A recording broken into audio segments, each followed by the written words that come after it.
Assalamualaikum warahmatullahi wabarakatuh. Waalaikumsalam warahmatullahi wabarakatuh. Jumpa lagi di channel Java Kembang. Kali ini kita akan mengupas tuntas tentang Gunung Kemukus. Apa dibalik misteri dari Gunung Kemukus? Sebelum kita memulai dengan narasumber Mas Dedi, jangan lupa untuk subscribe, like, dan komen. Ya. Sebenarnya Gunung Kemukus itu mempunyai misteri seperti apa saja. Seperti yang kita dengar-dengar kan juga untuk ngalap pesugihan. Benar apa enggak? Mitos atau fakta sebenarnya? Assalamualaikum warahmatullahi wabarakatuh. Waalaikumsalam warahmatullahi wabarakatuh. Ini apa yang menjadi yang ayah pahami, ayah ketahui ya. Tentang Gunung Kemukus itu sebenarnya bukit itu ya. Jadi kalau pemirsa belum mengetahuinya kan, kalau dari arah Surakarta, Solo khususnya itu cari arah ke Purwodadi, Gemolong, terus Purwodadi, nanti tepatnya di daerah Sumber Lawang.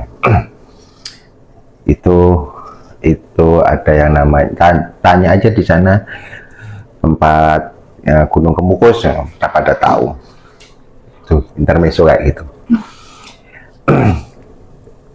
Seperti kita ketahui kan, di situ sebenarnya terdapat makam yang dipercaya makam dari penyebar agama Pangeran Samudro,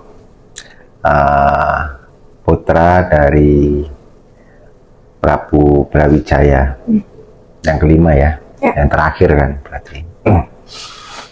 Jadi dalam penyebarannya dia, entah itu di masa tua atau apa, orang kita gak hidup di masa itu kan, seperti itu. Ini kan dari cerita kan ini sebenarnya, yang bukti otentik sejarahnya pun ada. Jadi meninggal di sana, terus konon katanya istilahnya anak putuku, sak piturunku, anak cucu dan keturunanku, jika kalian berziarah mendatangi aku sebagai leluhurmu, bersukacita. Nah, seperti itu. Nah, terus dibelokkan itu menjadi artinya kayak bersukaria, diplesetkan. Maknanya apapun itu sudah banyak dibahas, tapi kan dalam Java Kembang ini kan lebih ke arah suatu tempat energi yang dimana itu dalam bentuk tempat yang berupa sebenarnya pemakaman, menjadi suatu tempat yang dimana kok menjadi sesuatu yang mempunyai nilai negatif akhirnya. Ya. Tapi bener nggak ya, itu di sana itu sebenarnya kayak ngalap berkah. Terus kan kita juga sudah tahu kan banyak berita-berita untuk ritual seks. Apa bener lah itu? Itu memang ikonnya dulu ya.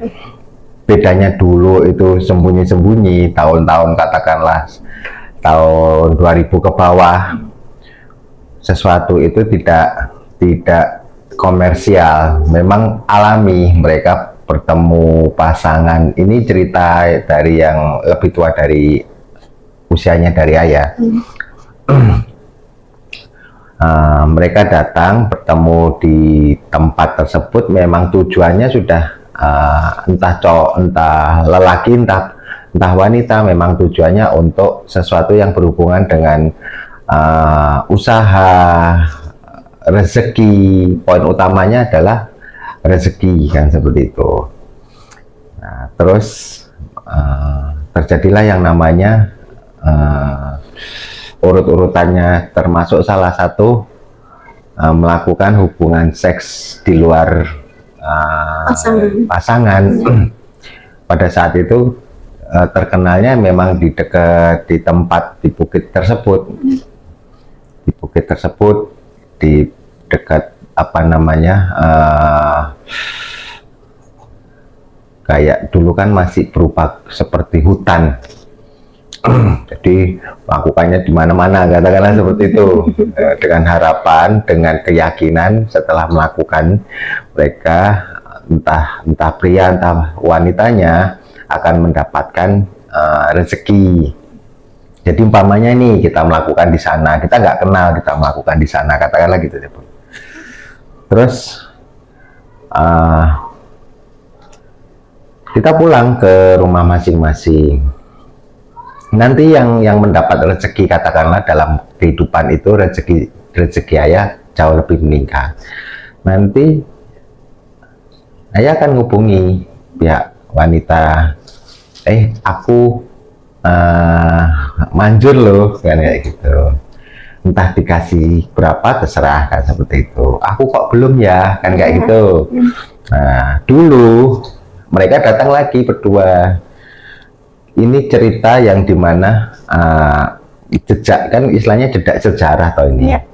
Kalau kesininya udah beda lagi. Datang lagi, mungkin kita coba lagi 1, 2, 3 sampai 7 kali, katakanlah seperti itu. Akhirnya mendapatkan apa yang diharapkan. Lagi-lagi ini tetap berhubungan dengan rezeki.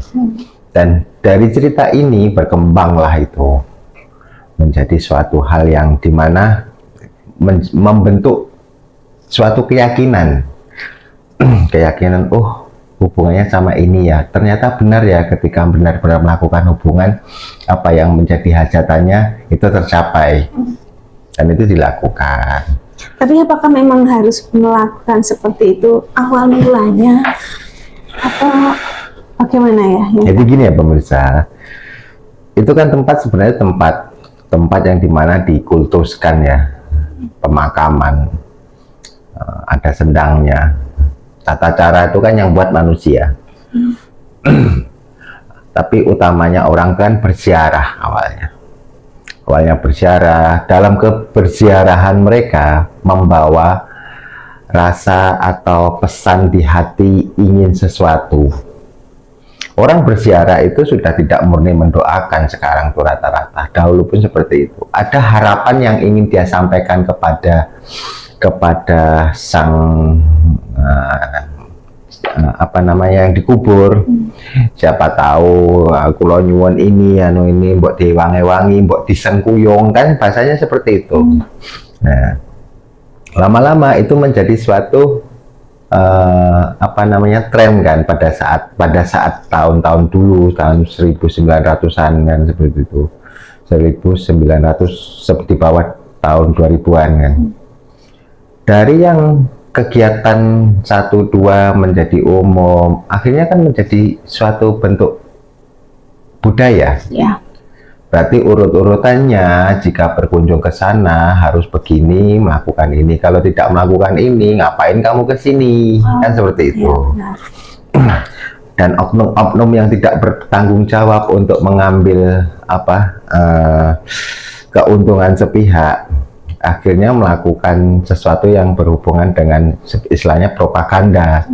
Yang dimana propaganda itu seolah-olah ini tempat bisa menghasilkan suatu hajatan. Ketika kita punya hajat bisa terkabul, tapi dengan cara melakukan ritual hubungan seks itu tadi. Sebenarnya itu hanya tempat, oh ya ini ini adalah makam pemuka agama, apalagi dia anak dari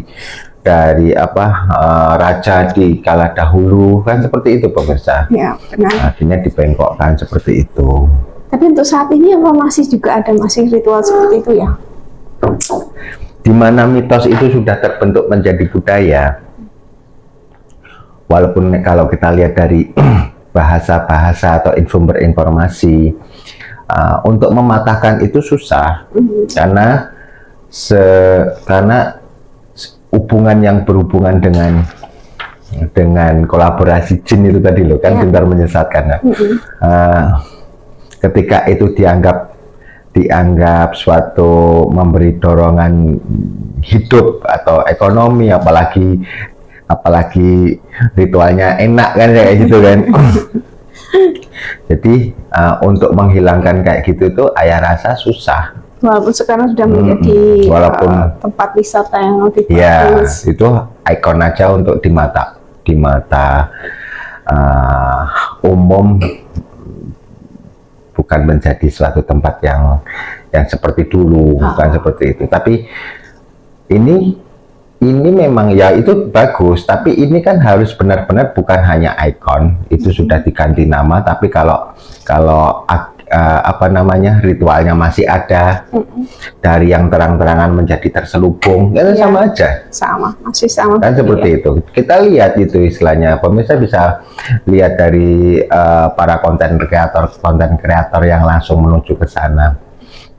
Itu kan berarti bisa disimpulkan sesuatu itu hanya casing luarnya saja, tapi dalam isiannya itu lebih tersembunyi, apa itu tidak lebih parah, kan seperti itu. Berarti dalam artian masih juga ya untuk ritual seperti itu untuk ngalap berkah. Yang saya sayangkan seperti ini, kita bayangkan gini ya, kita punya leluhur yang capek-capek dia menyebarkan suatu keyakinan, ajaran agama, lalu tiba-tiba ajaran tersebut sudah masuk dan diyakini, dan beliaunya meninggal di sana. Dalam hitungan beberapa dekade menjadi tempat yang, maaf kata, persekutuan. Ya. Jadi kan tahu nih arti persekutuan. Jadi niat, mau kita pakai bahasanya ziarah atau apa, tapi kita tahu di sana ada tempat yang dimana orang masih melakukan, pengunjung masih melakukan niatan dalam hatinya, niatan dari awalnya untuk mencari sesuatu yang ending akhirnya diselesaikan seperti itu. Amat sangat disayangkan tempat tersebut. Bagaimana umpamanya itu makam leluhur kita, itu dari sisi energi itu campur-campur dan lebih cenderung energi iblis yang kuat di sana. Karena itu ya ada ritual seperti itu. Iya, ritual seperti itu. Jadi dalam hal kita berbicara metafisik ya, yang ayah kan lebih mengarahnya kan di situ. Secara metafisik tempat tersebut itu lebih pasukan jin dan iblisnya lebih tetap akan mengarahkan penziarah untuk hal-hal seperti itu. Kalaupun dia tidak melakukan seperti itu, batiniannya, jiwanya sudah mempertaruhkan harapan keinginannya ke tempat tersebut. Berhasil, pasti berhasil. Karena apa? Itu spesialisnya dunia astral, dalam arti jin dan iblis terutama, untuk memberikan awalan itu keberhasilan. Tapi secara kehidupan nanti, apalagi energi ya, apalagi terbentuk menjadi suatu keyakinan, udah maupun kita apapun bentuk agamanya itu sudah tergadaikan. Jadi memang berarti konotasi buruk masih tetap ada di situ karena melekat itu ritual-ritual yang sebenarnya menyimpang nggak sih ya? Menyimpang ya? Ya nggak ada ritual datang ke suatu tempat ngakunya ziarah, tapi setelah itu terus diakhiri dengan ritual hubungan kan seperti itu toh. Itu apa bedanya ritual illuminated? Iya, sama.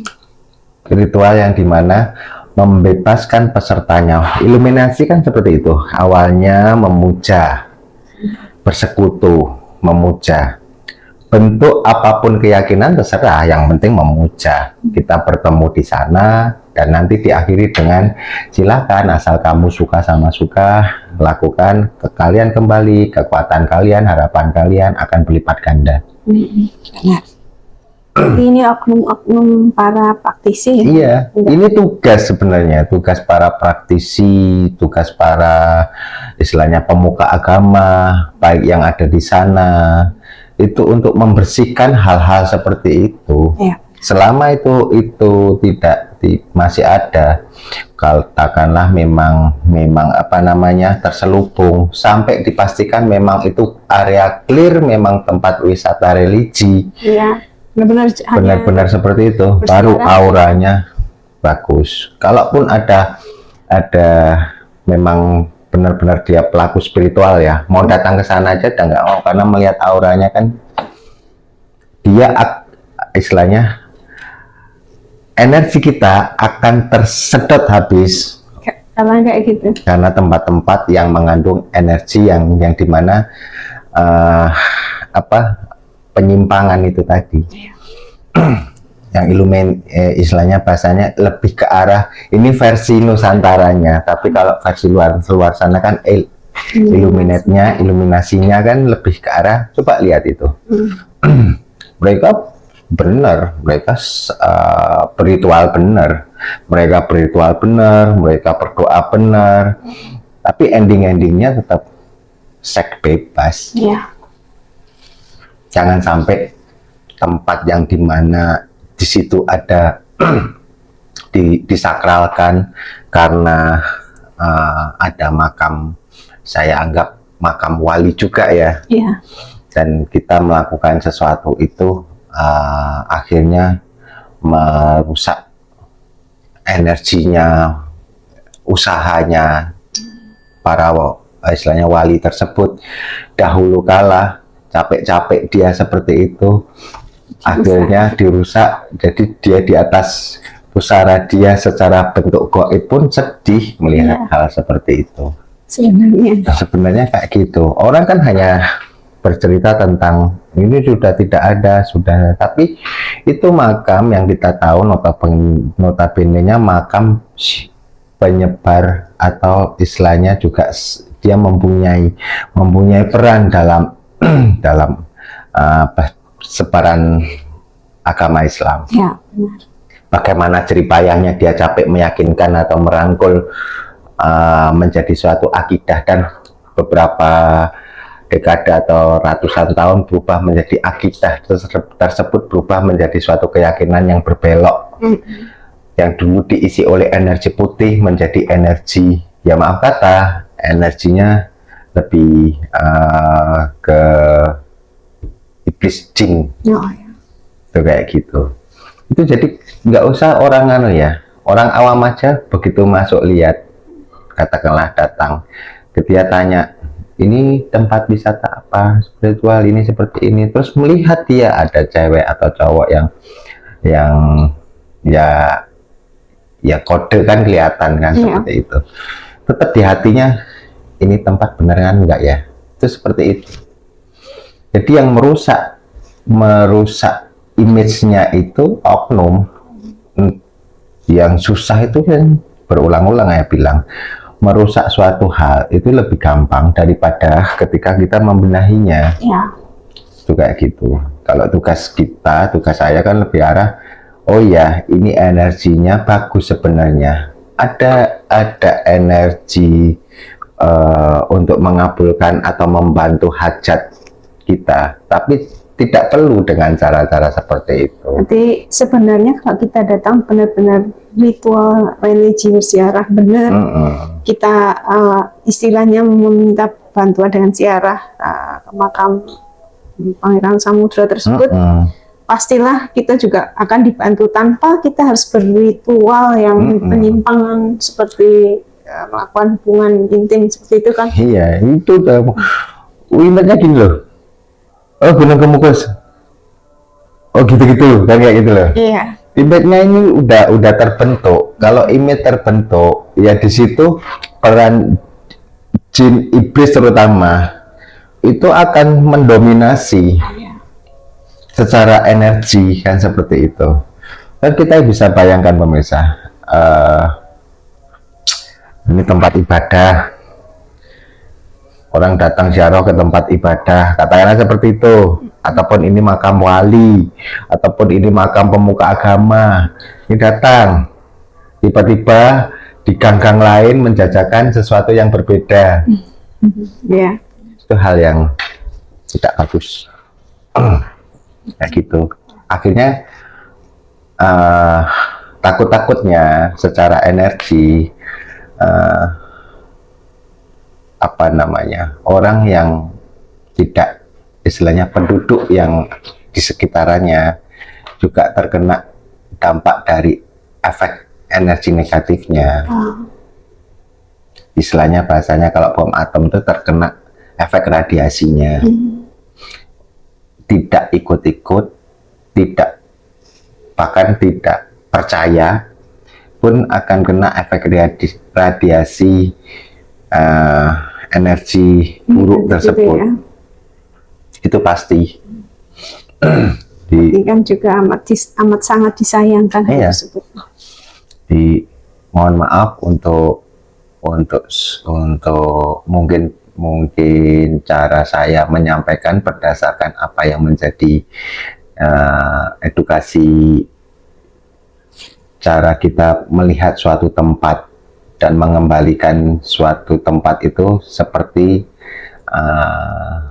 tata cara asalnya yang benar. Iya, benar. Gitu. Oke. Udah cukup ya untuk Gitu, ya. mengulas tentang Gunung Kemukus. Oke teman-teman, terima kasih telah menyaksikan channel di Java Kembang untuk mengulas tuntas tentang Gunung Kemukus hari ini. Jangan lupa untuk subscribe, like, dan komen untuk bisa melihat episode berikutnya. Saya pamit undur diri. Assalamualaikum warahmatullahi wabarakatuh. Waalaikumsalam warahmatullahi wabarakatuh.